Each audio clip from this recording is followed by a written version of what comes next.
அஸ்ஸலாமு அலைக்கும். Hi friends, welcome to our channel. எல்லாரும் எப்படி இருக்கீங்க? இன்னைக்கு நம்ம பார்க்க போகிற ரெசிபி சீஸி பாஸ்தா தான். இது ரொம்ப ஈஸியாக இருக்கும். நீங்களும் ட்ரை பண்ணி பாருங்கள். ரிச்சான ஃப்ளேவர்லேயும் இருக்கும். இதுக்கு குறைவான இன்க்ரீடியன்ட் தான்.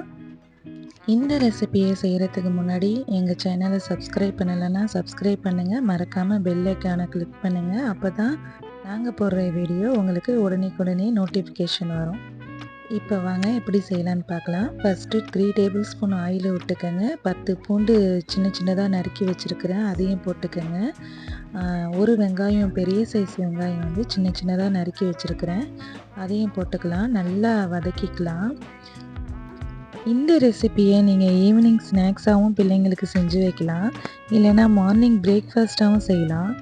நைட்டு டின்னருக்கு யாராவது கெஸ்ட்டு வந்திருந்தாங்கனாக்கா அவங்களுக்கு ஒரு வித்தியாசமான ஃப்ளேவரில் ரொம்ப ஈஸியான ஒரு டிஷ்னால் இதை மாதிரி. இந்த அளவுக்கு வெங்காயம் வதங்கினா போதும். இப்போ தக்காளி சாஸ் போட்டுக்கலாம். இந்த தக்காளி சாஸ் வந்து ஹோம்மேடு தான்.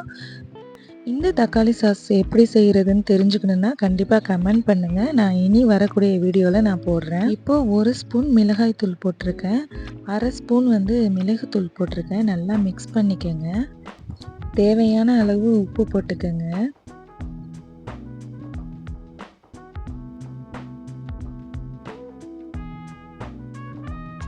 உங்ககிட்ட ஒரிகேனோ இருந்துச்சுன்னா ஒரிகேனோ போட்டுக்கோங்க. இந்த டிஷ்ஷுக்கு ரிச் ஃப்ளேவர்னால் அது ஒரிகேனோடைய ஃப்ளேவர் தான், நல்லாயிருக்கும். அதை போட்டு நல்லா மிக்ஸ் பண்ணிக்கோங்க. இப்போது சீஸ் போட்டுக்கலாம். சீஸ் வந்து ஒரு 1/4 கப்பு அளவுக்கு நான் போட்டிருக்கிறேன். நல்லா மிக்ஸ் பண்ணிக்கோங்க. சீஸை நீங்கள் கொஞ்சம் அதிகமாகவும் சேர்த்துக்கலாம், ஒரு 1/2 கப்பு அளவுக்கு நீங்கள் சேர்த்துக்கலாம். ஆனால் என்கிட்ட இருந்தது வந்து சீஸு கம்மியான குவான்டிட்டி தான் இருந்துச்சு, அதனால் நான் 1/4 கப்பு தான் போட்டிருக்கேன். இப்போ 1 கப்பு அளவுக்கு பால் ஊற்றிக்கங்க. நல்லா பாலில் வந்து சீஸ் மெல்ட் ஆகி நல்லா கொதிக்கணும்.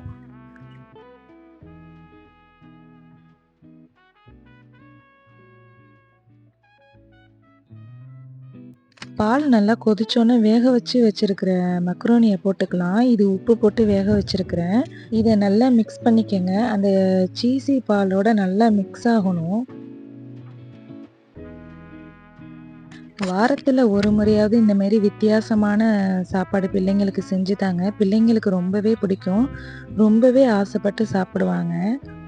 ஹோட்டல் பக்கமே போக மாட்டாங்க. ஏன்னா நீங்கள் டிஃப்ரெண்ட்டாக நீங்கள் வீட்டில் செஞ்சீங்கன்னா அதுவே பிள்ளைங்களுக்கு போதும். நம்ம செய்கிறது வந்து பிள்ளைங்களுக்கு ஹெல்த்தியாகவும் இருக்கும், ஹைஜீனிக்காகவும் இருக்கும். இப்போ மக்ரோனி வந்து மசாலாவோட நல்லா மிக்ஸ் ஆகிடுச்சு. மேலே சீஸை தூவி விட்டுக்கலாம். நான் ஏற்கனவே சொன்ன மாதிரி சீஸோடைய குவான்டிட்டி கம்மியாக இருந்துச்சு என்கிட்ட. உங்ககிட்ட நிறைய சீஸ் இருந்துச்சுன்னா அதை நிறையா போட்டுக்கோங்க, ஏன்னா பிஸாவுடைய லுக்கு கிடைக்கும் நம்மளுக்கு. இப்போ அது மேலே வந்து முட்டை உடச்சி ஊற்றிக்கலாம். ஒரு 3 முட்டை நான் உடச்சி ஊற்றிருக்கிறேன். முட்டையை இந்த மாதிரி உடச்சி ஊற்றி தம்மில் போட்டால் தான் அதோடைய டேஸ்ட்டு நல்லா இருக்கும். இப்போ இது மேலேயே வந்து ஒரிகேனோ கொஞ்சம் தூவி விட்டுக்கங்க. முட்டை மேலே மட்டும் கொஞ்சமாக மிளகாய்த்தூள், உப்புத்தூள், மிளகுத்தூள் போட்டுக்கங்க. இப்போ ஒரு மூடி போட்டு கொஞ்ச நேரம் லோ ஃப்ளேமில் வைக்கணும். அந்த முட்டை நல்லா வேகணும்.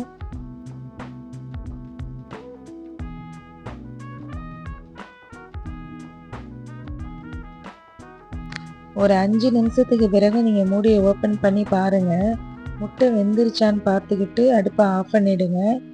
இன்னும் அதிக நேரம் நீங்கள் வச்சுருந்தீங்கனாக்கா அடியில் வந்து செவந்துடும். நான் ஒரு 5 நிமிஷத்துக்கு பிறகு மூடியை ஓப்பன் பண்ணி பார்த்தேன், நல்லா முட்டை வெந்துருச்சு. அதோட அடுப்பை ஆஃப் பண்ணிட்டேன். அவ்வளோதான், இந்த சீஸி பாஸ்தா ரெடி ஆகிடுச்சு. நீங்களும் இதை ட்ரை பண்ணி பாருங்கள். உங்களுக்கு இந்த ரெசிபி பிடிச்சிருந்துச்சுன்னா லைக் பண்ணுங்கள், மறக்காமல் சப்ஸ்கிரைப் பண்ணுங்கள், உங்கள் ஃப்ரெண்ட்ஸ் அண்ட் ஃபேமிலிக்கு ஷேர் பண்ணுங்கள். நெக்ஸ்ட் வீடியோவில் இதே மாதிரி வேறு ஒரு நல்ல டிஷ்ஷாக, சூப்பராக ஹெல்த்தியான டிஷ்ஷாக நான் அப்லோட் பண்ணுறேன். மறக்காமல் பாருங்கள். ஓகே, அஸ்ஸலாமு அலைக்கும் வரஹ்மத்துல்லாஹி வபரகாத்துஹு.